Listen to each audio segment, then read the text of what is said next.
Happy Lammas. Happy Lammas. It is 11:11 on the 1st as we have begun recording, and I have my coffee in hand, so all of life is good. Excellent. The coffee chat is a coffee chat today. It's true. It's true. I almost forgot the coffee. Can't forget it. Echo was gonna bake some Old Bay biscuits, but I think she would prefer to go out and let somebody else do the baking today. So I think that's a great idea. yes, yes. Our friend Matt of Sven and Matt are down. Matt is living up in New England. He's going to be opening a metaphysical store. Maybe low key, not so witchy, maybe. Mhm. So a slightly conservative area. Um, Magical menageries. So curated items. Maybe some secondhand or used Like vintage. goods, but yeah, vintage, curated though, select. But I think crystals, incense, that sort of thing. So yeah, so we're helping Matt and Sven out. Get some inventory from the Crystal Fox warehouse and advice and ideas and all that fun stuff. So but we throw a link in the chat later when I have that. I'll share it just in case there's any folks that are watching up in the New England area. That's fantastic. Yeah, That's pretty great. yeah. Sven used to work for me a long time ago at the Crystal Fox, Mm. so we were roommates for a little while and very good friends. So yeah, and Good Matt people is opening a nice shop. yeah, and Matt is his significant other. I don't know if they actually did they get married. I mean, maybe they did, but I don't um, remember. yeah, I don't think Matt really wanted to get married. And he was like, that's something that straight people do. Not then wrong. Sven Yeah. then Sven like brought it into a certain way. He said, yeah, but they won't let you get married. And he was like, oh, well, you're not gonna tell me what to do. I do what I want. So yeah, so that should be fun with their new project, new venture.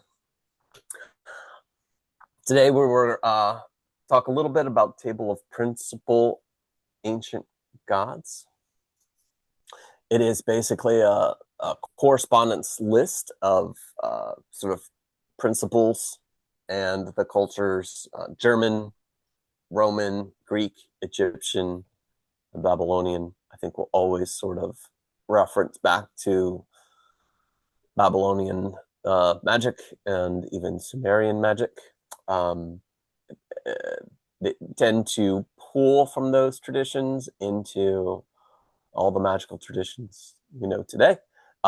We know that the Babylonians and Sumerians pulled from earlier cultures, um, uh, which we've talked a bit about in the past with history of witchcraft.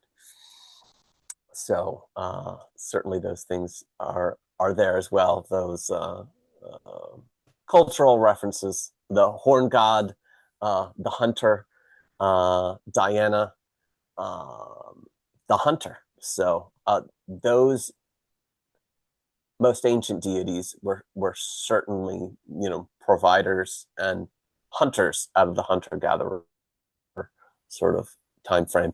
Later deities, you'll see Ceres, um, God of the Harvest, and sort of different names, John of the Barleycorn, and um, different names like that, which came a little bit later as the agrarian culture began to permeate the world.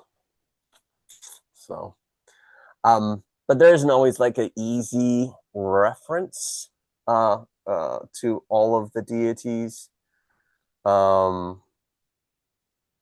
But there's often that main god, that head deity, which is um, uh, usually paired with a female counterpart. Um, so in the Roman, it's Jupiter and Juno. In the Greek, Zeus and Hera. Um, in the German, Wodan and Frigg. So those are some common sort of references.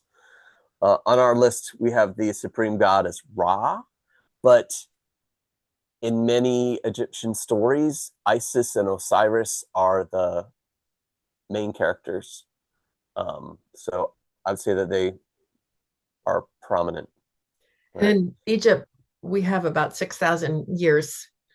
Yeah, So things were different depending on which yeah, millennium you were in and which area of Egypt you were in. So, yes, yeah. Imagine 250 years of American culture. Now imagine 6,000 years, 10,000 years of Egyptian culture. mhm, And uh, a lot changed I'm not over sure. time. Um, there is often a creator god. So with the Greek, you'll see Kronos, uh, which is an interesting story. Zeus, uh, sort of knocks him off his throne. um, I always thought this is maybe a cultural change, that there was like these older gods, the Titans, they would call them. And then you had these young Olympian gods that came in. And I always wondered if it was a culture, a different culture that was Mhm, coming over and taking over, if you will. When this happens, we've seen this with the Celtic cultures, mhm, especially, but around the world. Um, the old gods become demons, but not always. Sometimes they transform and they are adopted within, which we see with Mary a lot. Um, and but sometimes they're just demonified. They're that's the old ways. If you worshipped sin, the moon god, you were a sinner. Um, you are backward. mhm. You were pagan. You're of the heath. You're the hillbilly, right? So you're outside of that new culture that had came in. So sometimes we look at those old gods who were once good, and we endeavor to learn their stories and to see what changed over time. Um, is there any deities that strike you in particular that you wanted to mention? So I wanted to mention about Cronus, Yeah. the Roman god. If he was also sort of the god of time and to some Yes. extent limitations because of being bound to time. So if you Yes. think about this is another Latin root of English words where we talk about time as chronology. Yeah. So we can see the God's name traveling through, 2000 years of linguistic diaspora, 2,000 years of time 2000 years of time. Yeah. in Yeah. chronological order. Yeah. Yeah. A God that will never be undone in that sense because we'll always have the word. Yes. I mean, The for a words, long time. yeah, yeah. The words themselves carry stories inside them. Yeah. Yeah. So, and Absolutely. we mentioned um, Ceres. So, also the as the goddess of grain, Yes. and hence for us cereal Right. food. We also talk about I can talk about Old Father Time a lot too Yes, because um is the old god who is born anew every year. So there's the cycle of life, which is also reflected in the grain cycle. yes, So he was the god that sort of laid himself down to be sacrificed mhm, as grain, so the people could eat and the life continues. That you couldn't have life without death, even if it's vegetation. You know, Yes. you have to you have to kill the grain in order to eat the grain, even Yeah. if you're a vegetarian. So even if you're vegetarian, there is a death cycle involved in all of the perpetuity of life.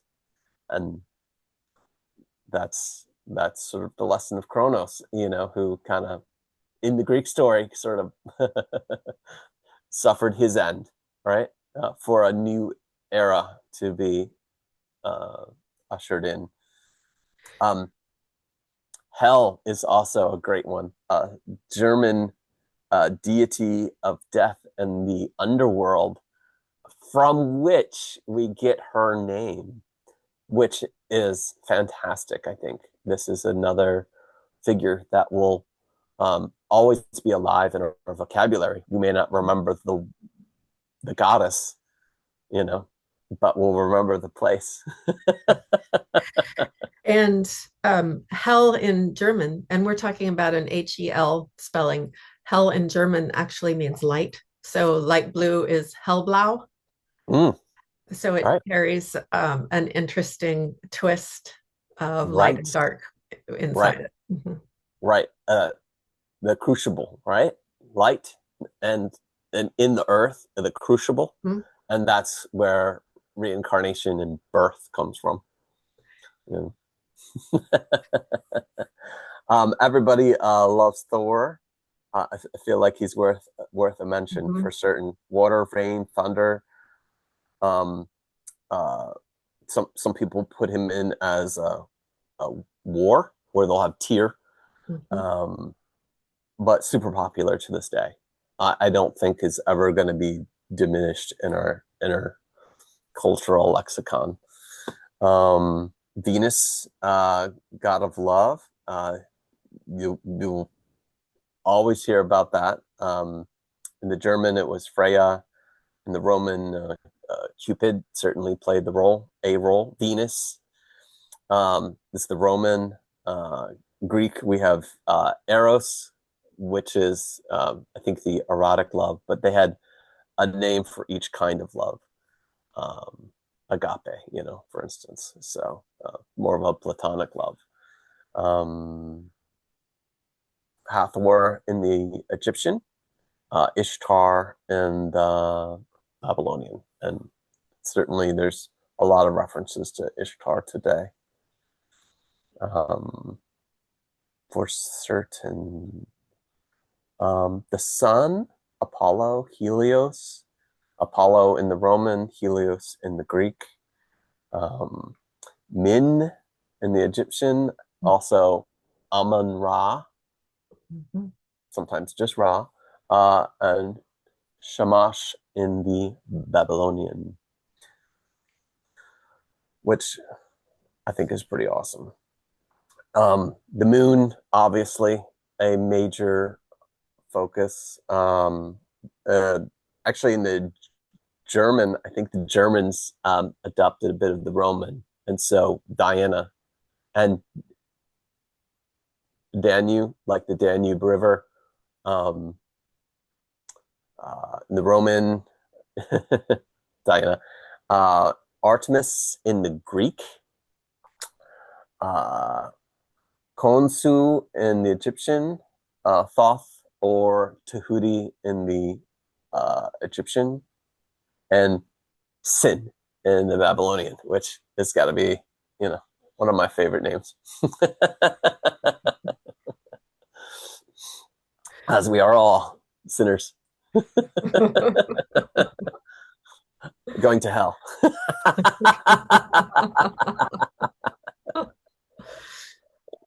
The beautiful deity of light. Yes. Yes, exactly, exactly. Yeah, Lucifer, and it's right in the name, Luce. Mhm. Light.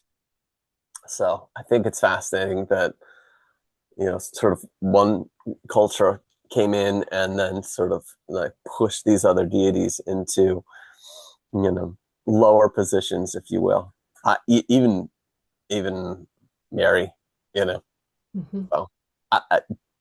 but early on, I think that you can read about it, that there is a large concern among Christians of 0 AD to 300 AD that are very concerned that they were going to lose control of their religion as it became a cult of Mary. And Mary had this like much higher position than Christ, which is interesting. And these people, whether we know it or not, exist today and, consider themselves Marists. So they put Mary, Mother of God. Of course, the mother is more important. The mother gave birth to the God. Why would Yes. the mother not be more important? So it's interesting. And they, for sure, took her writings and her words out. So you have to go to the Book of Mary if you want to read a little bit more about what she had to say. And to summarize it, in case you don't want to do all that reading, these other followers, most of them are a bunch of jerks. They fight me on so many things they don't understand. He was, and he was talking about a man of love, and they're talking about all his followers, not following that doctrine and treating her poorly because she was a woman. And maybe I think they were jealous, honestly. Uh, they were jealous with each other. They were jealous with her. So just my thought there.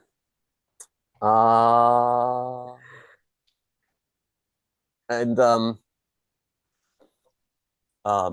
certainly these deities are important today and tend to still shape our life, our language, and our thoughts and philosophies. So, any more you want to tuck in there? A favorite deity? Fact that the Greeks had a god just for their orgies. Oh, that was the Romans. That was the Romans.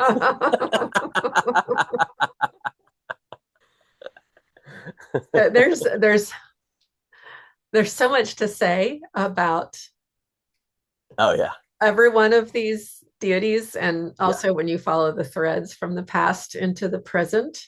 yes. There are all the things that of our culture today you can find in these ancient deities, including deities that are, gender bending or not quite straight. Zeus with his many loves, some of which were men, right? Mercury, who Mercury. the messenger god, who also Yeah. tends to be effeminate. Um, Yeah, and if we think about a messenger, often the messenger is bridging two worlds. exactly. Also And had great shoes. right, mercurial, right? Yes. Of Mercury, so that element that flows, um, also considered to be very magical. You will literally have Mercury in some of our tools. So And traditionally, maybe not today, but traditionally. the Greek counterpart, Hermes, Yeah. also associated with healing. Yes. So things are hermetically sealed if they're sealed Perfect. and healthy and perfect. Yes. Yeah. Mm-hmm. So, Yeah. And there's um, famous magical traditions based on Hermes. So I think mhm. that's very much a worthy mention. So um, I think you see figures like the magician and the tarot, sort of that have these elements. And yeah, so and we still sort of have them. We have like the Flash, who wears wears Hermes shoes. you know, And we one thing to note is that the Romans, although they sort of absorbed and made many of the Greek deities their own, often there are slight differences between the Greek deities and the Roman deities. So a Yeah. great example of that is Ares, who was sort of Mhm. the god of war in Greek mythology, versus Mars, Yeah. was the Roman interpretation. Ares tends to be much more sort of brutal and without some of, well, we think about an arid world. Right. Ares is like scorched earth, where Mars is a little more fleshed out and has more depth. Um, Right. so if Yeah. you want to, do work on, you know, if you want a battle deity, Mars is not quite as brutal as Ares is. Right. And then you have Athena, right? Who Mhm. is um she always struck me more of a general on the battlefield rather than a front line. So she's associated with wisdom, Mhm. but she's also the goddess of war. So, and this may have came from cultural practices where women were involved in war, but um, may have been a little further back with direction, like hit them here. So, uh, wisdom, cunning, strategy, you know. So, And history is also often interwoven with the mythology.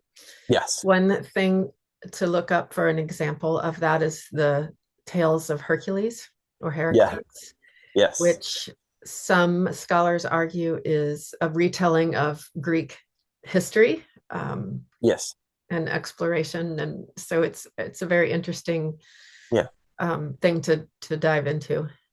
yeah. The things in the cultural record come back thousands of years, if not tens of thousands of years. So there is like that indication that within our oral history, there are information that is tens of thousands of years old. Mhm. So I think that's, interesting. And, it's just like they didn't think Troy was a real place. They thought Troy was, a story until someone dug it up, Found you know? Troy. Yes. Yeah. Yeah. Yeah. So I think the digger we deep, the more we'll find. Mhm. Happy Llamas. Happy Lammas. Oh, and if you want, subscribe, like, we That's right. appreciate those things. We get talking and we forget to say like and subscribe, but we remember thank you, don't we? Yeah. Yeah, We appreciate you. absolutely. Absolutely. Peace.